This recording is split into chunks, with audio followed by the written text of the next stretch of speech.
Boa noite, pessoal. Dando continuidade ao nosso estudo da realidade contemporânea. Na aula de hoje, nós vamos estudar setores da economia.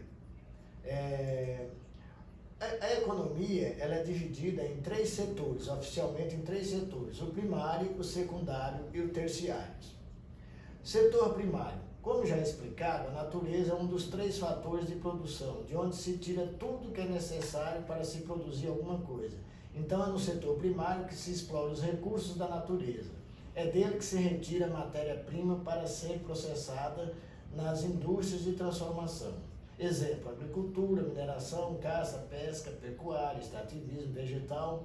Então, o setor primário é responsável pelo fornecimento de toda a matéria-prima para produzir tudo que a gente precisa para o uso do ser humano. Pode ser de alimento, pode ser para transporte, para ser para casa. Então, para você produzir um carro, você precisa do minério de ferro, que vem da natureza. Você precisa do plástico, que vem do petróleo, que vem da natureza. Você, para comer, precisa de arroz, feijão, que vem da natureza. Você precisa do gado, da carne bovina, da carne ovina, que vem da natureza. Então, tudo que é produzido na natureza é chamado de setor primário. Setor secundário é o setor muito vulnerável. Não, o setor primário, aliás, é um setor muito vulnerável. É um setor, como ele é da natureza, ele depende da suficiência na natureza, dos fenômenos inerentes a ela, tais como clima, desastres naturais, intempéries, etc. Considerando que esses recursos estão naturalmente disponíveis, não geram muita riqueza para os países cuja vocação é a produção e exportação de matéria-prima. Não possuem valor agregado, então estão no estado in natura. Então, os países que produzem apenas produtos do setor primário, matéria-prima, eles não ganham muito dinheiro com isso, porque isso naturalmente está na natureza, então ele não tem muito valor agregado. Setor secundário é o setor da economia no qual se transformam as matérias-primas produzidas no setor primário em produtos prontos para o consumo, industrializados. É o chamado setor industrial, onde se produz roupas, máquinas, automóveis, eletrônicos, casas, alimentos industrializados, etc. Então, é no setor secundário onde se dá a transformação da matéria-prima vinda do setor primário para o produto acabado. No setor secundário é onde se representa o grau de desenvolvimento dos países. É nele que se cria e se emprega as tecnologias de transformação. Quanto maior for a tecnologia desenvolvida e empregada, mais desenvolvido é o país. Mais receita obtém com o emprego dessa tecnologia. São os países de primeiro mundo, os ricos.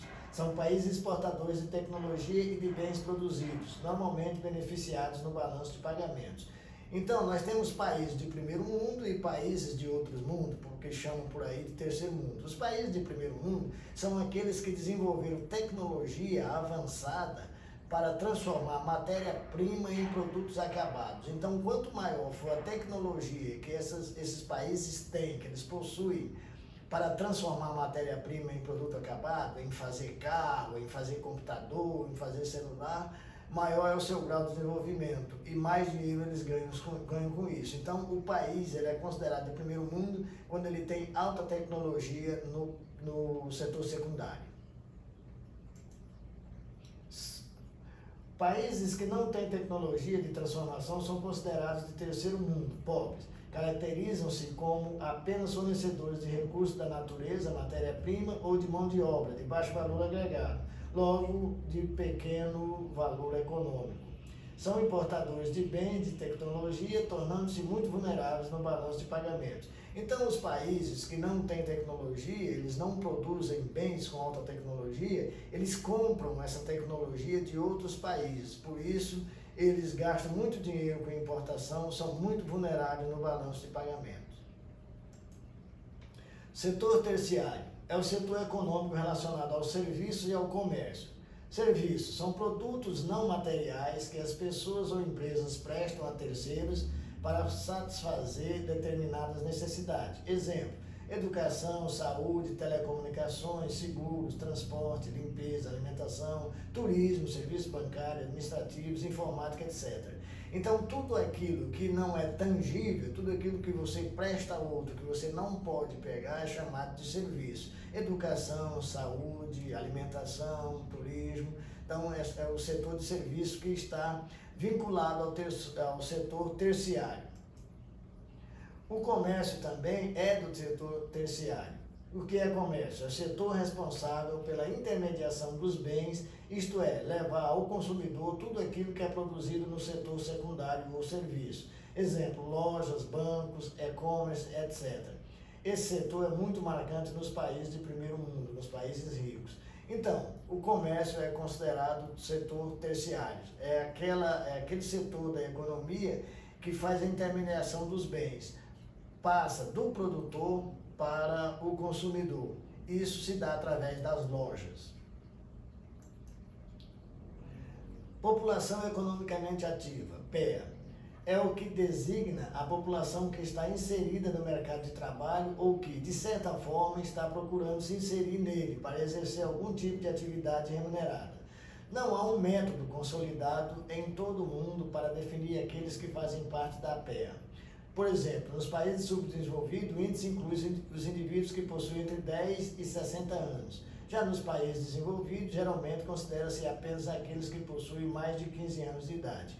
Então, em países de terceiro mundo, as pessoas começam a trabalhar mais cedo e se aposentam mais cedo, ficam velhas mais cedo. Então, nesses países subdesenvolvidos, normalmente a PEA abrange a população entre 10 e 60 anos. Já nos países mais desenvolvidos, que as pessoas começam a trabalhar mais tarde e vivem mais, essa PEA abrange a população de 15 a 65 anos.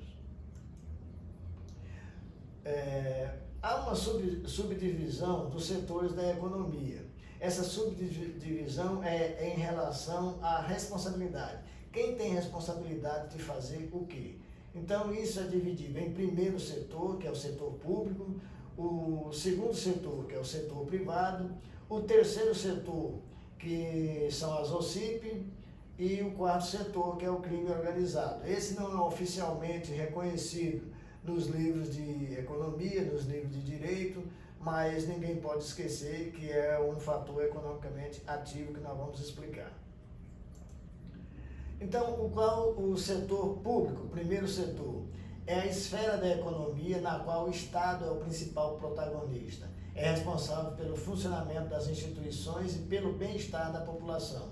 Corresponde à emanação da vontade popular, pelo voto que confere o poder ao governo. O dinheiro público é utilizado para fins públicos. Então, o setor público o primeiro setor, é aquele responsável para prover à população dos bens necessários, dos bens sociais que a população precisa para sobreviver, das escolas, dos transportes, da segurança. Então, isso é o setor público, que é o considerado primeiro setor. O setor privado, que é o segundo setor, é o conjunto de atividades e organizações constituídas sem participação do setor público. Corresponde à livre iniciativa, que opera no mercado, define a agenda econômica usando o lucro como instrumento.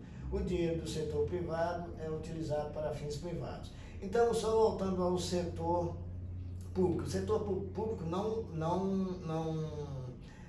objetiva lucro. Então, todo o imposto que o setor público arrecada tem que ser repassado para o bem da população. Não pode acumular impostos. Tudo que ele recebe tem que gastar com o bem da população. Já o segundo setor, que é o setor privado, está baseado no lucro. Então, eles só fazem alguma coisa para ter lucro. Eles só montam uma loja, só montam uma empresa para objetivar lucro. E, normalmente, nessa seara, o governo não entra, porque o governo não é para obter lucro. O terceiro setor, as OCIPs e as ONGs, são instituições sem fins lucrativos, operam no vácuo deixado pelo setor público e o setor privado. Corresponde às instituições com preocupações e práticas sociais. sem fins lucrativos, que geram bens e serviços de caráter público.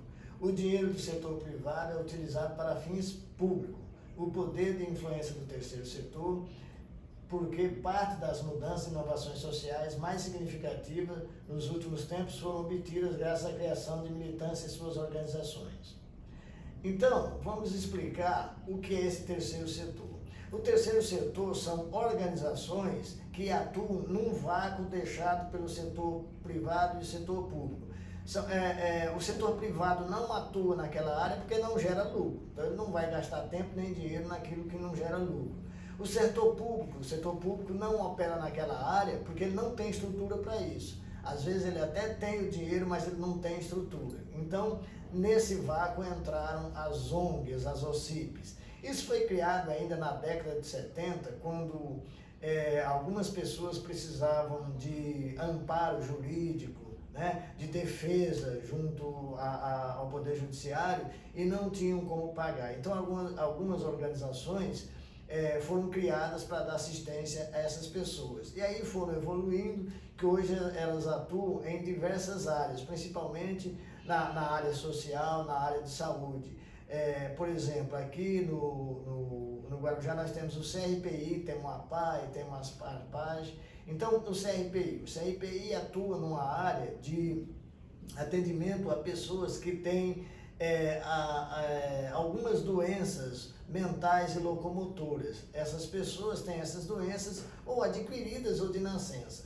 Então, eles têm uma estrutura legal lá, uma estrutura de escola, uma estrutura médica, mas o governo não vai montar um hospital, não tem uma estrutura dessa. Então, o governo usa essa OCIP, esse CRPI, para prestar esse serviço. Então, o CRPI é uma dessas organizações do terceiro setor.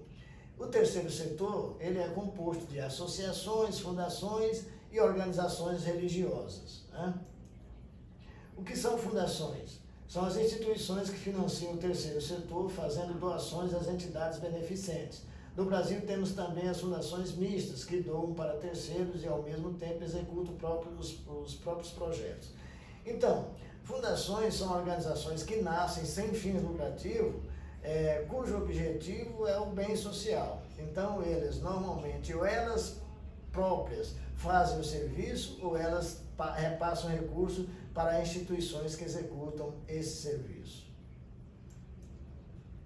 Entidades beneficentes são as operadoras de fato, cuidam dos carentes, idosos, meninos de rua, drogados e alcoólatras, órfãos e mães solteiras, protegem testemunhas, ajudam a preservar o meio ambiente, educam jovens, velhos e adultos, profissionalizam, doam sangue, merenda, livros, sopão, atendem suicidas, dão suporte aos desamparados, cuidam de filhos de mães que trabalham, ensinam esportes, combatem a violência, promovem os direitos humanos e a cidadania. Então, todo tipo de ação dessa forma são praticadas por entidades beneficentes. São entidades que são instituídas para fazer essas coisas. Elas não visam lucro e elas atuam nesse vácuo. Quando o Estado não está atuando, ela vai lá e atua, ampara idosos, ampara menino de ruas, ampara alcoólatras, drogados, né? Se você vê, nós temos aí o AAA, que é uma associação dos alcoólicos anônimos, alcoólatras anônimos. Ela não recebe, ela não visa lucro, mas ela recebe alguns repasses de algumas instituições para cuidar dessas pessoas que necessitam desse amparo, né? Fundos comunitários. Em vez de cada empresa doar para uma entidade, todas as empresas doam para um fundo comunitário, sendo que os empresários avaliam, estabelecem prioridades e administram efetivamente a distribuição do dinheiro. Um dos poucos fundos existentes no Brasil com resultados comprovados é a FEAC de Campinas. Então, são fundos que existem para repassar dinheiro para as entidades que realmente operam. Então, as empresas, elas pretendem aplicar dinheiro, mas elas não têm estrutura, não têm expertise, não têm assistente social, não têm médico. Então, elas doam o dinheiro para esses fundos e administram, acompanham, e esses fundos fazem acontecer. Vão lá nas entidades que prestam o serviço e repassam o dinheiro. ONGs. Organizações não governamentais são associações que desenvolvem ações em diferentes áreas e que geralmente mobilizam a opinião pública e o apoio da população para modificar determinados aspectos da sociedade. Oficialmente não existe no ordenamento jurídico brasileiro, está inserida na categoria das OCIPs. Estas organizações podem ainda complementar o trabalho do Estado, realizando ações onde ele não consegue chegar. Então, ONG, organização não governamental, quer dizer que não participa, o Estado não participa, são organizações exclusivas. Não existe no ordenamento jurídico a ONG, a figura jurídica de ONG. Existe a figura jurídica de OCIP, que são organizações da sociedade civil de interesse público, que foi criado pela Lei 9.790. Então, a ONG não é uma pessoa jurídica, mas ela está inserida na pessoa jurídica OCIP. Então, OCIP, como eu já falei, é a organização da sociedade civil de interesse público que foi criada pela Lei 9.790, de 23 de março de 99. Uma OCIP é uma qualificação jurídica atribuída a diferentes tipos de entidades privadas atuando em áreas típicas do setor público com interesse social, que podem ser financiadas pelo Estado ou pela iniciativa privada sem fins lucrativos, ou seja, as entidades típicas do terceiro setor. A OCIP está prevista no ordenamento jurídico brasileiro como forma de facilitar parcerias e convênios com todos os níveis de governo e órgãos públicos, federal, estadual e municipal, e permite que doações realizadas por empresas possam ser descontadas no imposto de renda.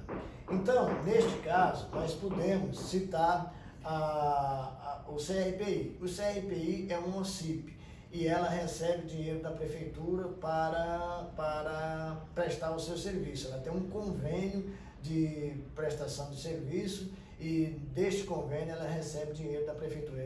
A prefeitura repassa dinheiro para prestar esse serviço que a prefeitura não tem estrutura para prestar. E ela também recebe doações de empresas particulares.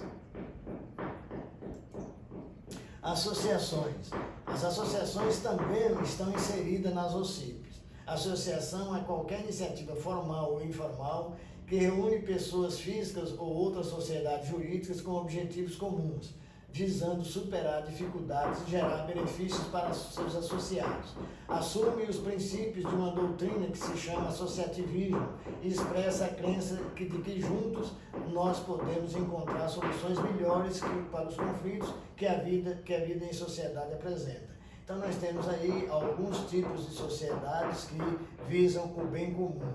Tem associados, essas pessoas contribuem e com esse dinheiro arrecadado eles promovem o bem comum. O que irá diferenciar a forma jurídica de cada tipo de associação é basicamente os objetivos que ele se pretende alcançar. Os objetivos gerais são princípio da adesão voluntária livre, princípio da gestão democrática, princípio da participação econômica, princípio da autonomia e independência, princípio da educação, formação e informação, princípio da interação e interesse pela comunidade. Entidades religiosas. O novo Código Civil estabelece que a criação de uma entidade religiosa, bem como sua organização, estrutura interna e funcionamento, não podem sofrer interferência do poder público, que fica proibido de negar às entidades referidas o reconhecimento ou registro dos atos constitutivos necessários ao funcionamento. Então, o Estado não participa, ele não intervém, né? Nós somos um Estado laico, ele não intervém nas entidades religiosas, mas ele tem a obrigação de reconhecê-las, de registrá-las e dar fé ao seu funcionamento. Conclusão. O terceiro setor não é público nem privado, mas sim uma junção do setor estatal e do setor privado para uma finalidade maior, suprir as falhas do Estado e do setor privado no atendimento às necessidades da população numa relação conjunta. Então, o terceiro setor é um setor, como eu falei, que entrou no vácuo deixado pelo setor público e o setor privado.